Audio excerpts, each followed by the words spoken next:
महाराष्ट्राच्या राजकारणामध्ये हिंदुत्व ठाकरेंनी सोडलं आणि काँग्रेससोबत हातमिळवणी केली, राष्ट्रवादीसोबत हातमिळवणी केली या पद्धतीचे आरोप करत शिवसेनेचे दोन भाग झाले आणि खरी शिवसेना आणि धनुष्यबाण एकनाथ शिंदे यांना देण्यात आलं।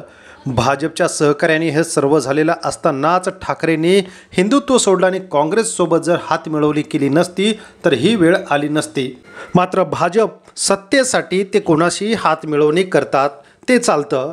महाराष्ट्राच्या जनतेला एक वेगळाच संदेश देण्याचा भाजप नेहमीच प्रयत्न करत असतो। आम्ही काँग्रेससोबत जाणार नाही, भाजप राष्ट्रवादीसोबत जाणार नाही असं म्हणता म्हणता अजित पवारांनाच सोबत घेऊन सरकारमध्ये बसवलेलं आहे।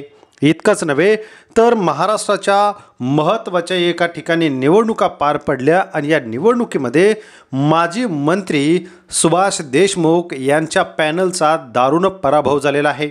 भारतीय जनता पक्षाचे बडे नेते सोलापूरमधील, त्याचबरोबर ती भाजपचे बडे नेते असलेले सुभाष देशमुख यांचा पॅनल या ठिकाणी धुव्वा उडवलेला आहे।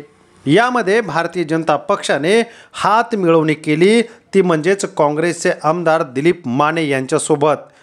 काँग्रेससोबत आम्ही युती करणार नाही, काँग्रेसमध्ये आम्ही जाणार नाही असं म्हणणारे आणि ठाकरेंना वारंवार काँग्रेससोबत आणि राष्ट्रवादीसोबत गेल्यामुळे तुमच्या पक्षाचे हे हाल सांगणारे भाजप सत्तेसाठी आणि सत्तेशिवाय राहू शकत नाही हे पुन्हा एकदा उघड होताना दिसत आहे।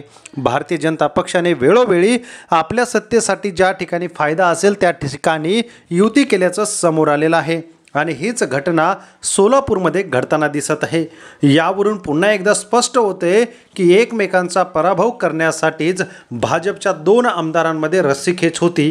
मात्र ही रस्सीखेच जर जिंकायची असेल तर आमदार सचिन कल्याण शेट्टी यांना काँग्रेसशिवाय पर्याय नव्हता आणि त्या ठिकाणी त्यांनी आमदार दिलीप माने यांच्यासोबत हातमिळवणी केली।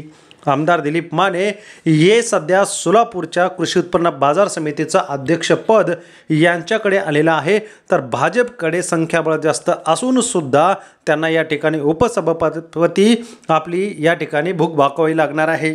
ज्यांनी ठाकरेंवरती आरोप केले तेच काँग्रेससोबत आणि राष्ट्रवादीसोबत जाऊन मिळाले असं आपल्याला वाटतंय का? कमेंट करा व चॅनलला सबस्क्राईब करा। धन्यवाद।